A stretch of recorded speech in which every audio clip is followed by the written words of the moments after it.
Hi, this is Julie Campbell, and I'm excited to share some new products that are now available at Studio Calico.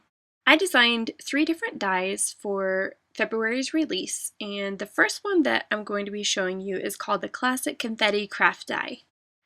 This die makes it extremely easy to create confetti, so I'll just demonstrate by placing some pattern paper in a manual die cutter.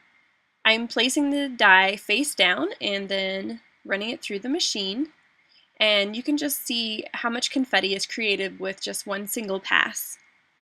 There are so many ways that you can use confetti, and I have an entire Pinterest board dedicated just to different ideas that I found. So if you'd like to take a look, you can find ways that people have used them in their project life books, in their card making, scrapbooking, and even in their gift wrap. The negative portion of this die cut can also be used. I just cut a 3x4 piece of the pattern paper that was left over, and I'm adhering it onto a piece of white cardstock. The next die that I'm going to show you is called the Arrows Craft Die. This die was designed to fit in a project life page, but it also has a lot of different uses.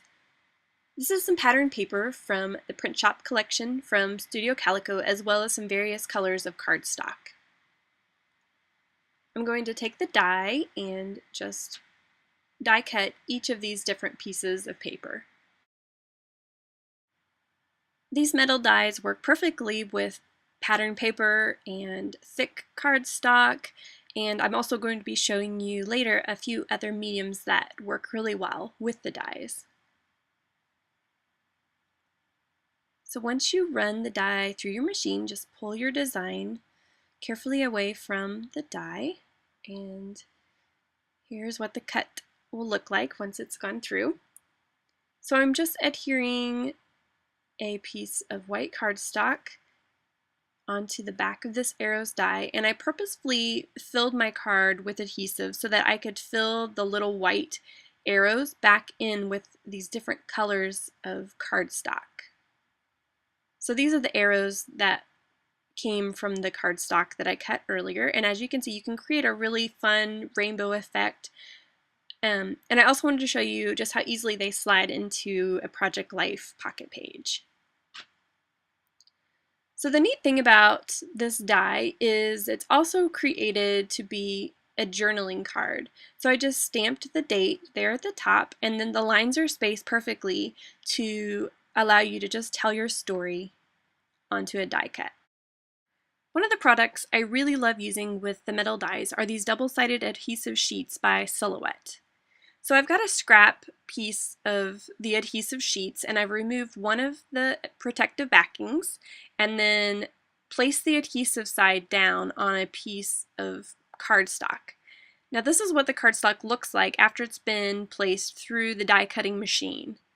And you can just pull up the little delicate arrows, and the adhesive sheets create a sticker out of anything that you die cut.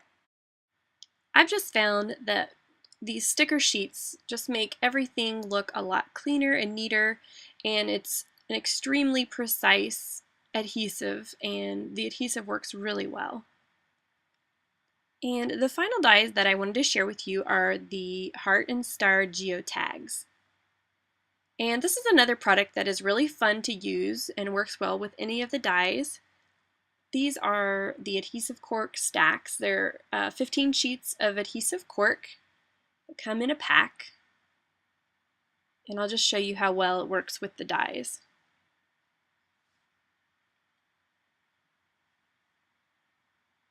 So you can just run it through your machine, and the great thing is you get a perfect cut and the adhesive is already on the back. So these also come with a protective backing, and I'll just show you how easy they are to apply. So the geotags will have a separate shape there in the center that you can use by themselves. And it just makes it really easy to add a cute detail onto a project. One of the other mediums I like to use with my craft dies are a really nice blend of felt. So I'm just using that same silhouette sticker sheet and placing a little bit on the back of a little scrap of felt and running that through my machine.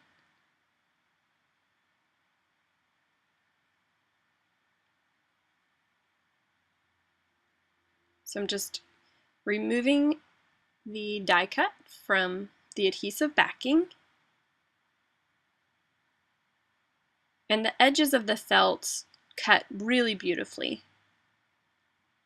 So it just makes just some neat texture, and when you use the adhesive on the back, it makes it really easy to apply to your projects. So I'll just pull this one back and just show you how you can just add a little detail really easily. Thank you so much for taking a peek at these 3 new dies that are releasing from Studio Calico. For even more information, please visit my blog, stampedinhisimage.blogspot.com.